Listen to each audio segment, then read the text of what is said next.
Okay, so we've got this problem. Limit as x approaches 0, sine 5x over tangent 2x.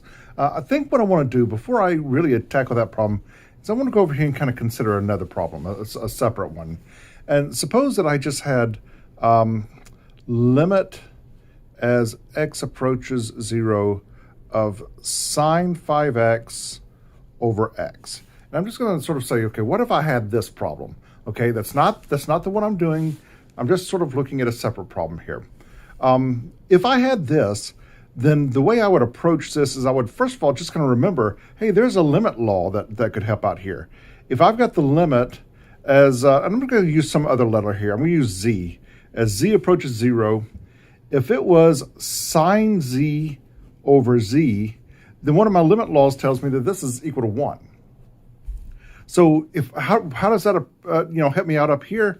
Well, it helps me in the fact that, okay, if this was a 5x down here, then you see I'd have the same thing up here, same thing down here. If this x is heading to 0, then those things would also be heading to 0.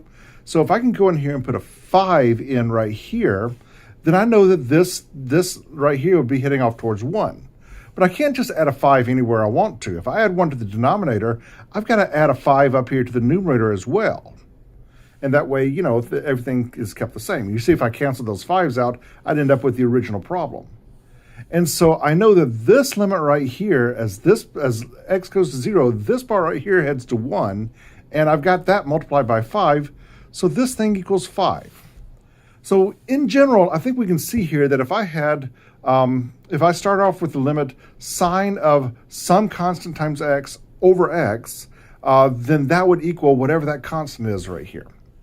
Now, let's just kind of keep that in mind over here. And I'm going to kind of write that down as a general rule here. Okay, so limit as x approaches 0, if I've got sine k times x over x, then I could just do sort of the same thing I did right up here. I know that this would equal k. Okay, and I'm just going to kind of remember that as sort of a property. Okay, now, let's go over here and look at this problem. And how do we approach this one? Well, first of all, some people say, oh, sine 5x, just bring the 5 outside. There's really no property that tells us that we can do that. Sine 5x is not the same thing as 5 sine x. So you really can't just pull the 5 out or pull the 2 out. You got to kind of massage this thing a little bit. So I'm going to rewrite this as x approaches 0, the limit as x approaches 0, sine 5x up here in the top.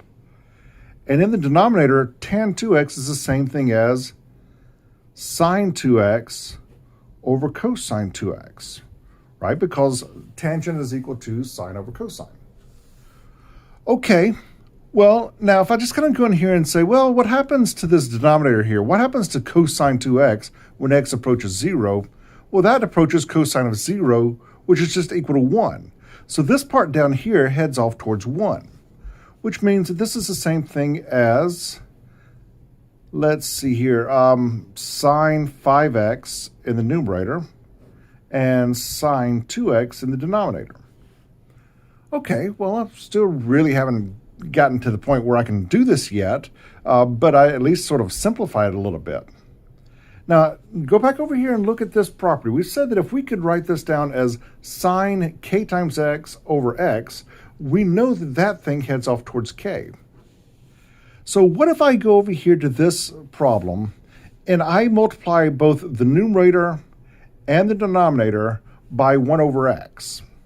So that I end up with limit as x approaches 0, and the top I've got sine 5x over x, and in the denominator I have sine 2x over x. So what I really just did was I multiplied the top and bottom of this fraction by the same thing, and the thing I multiplied was 1 over x.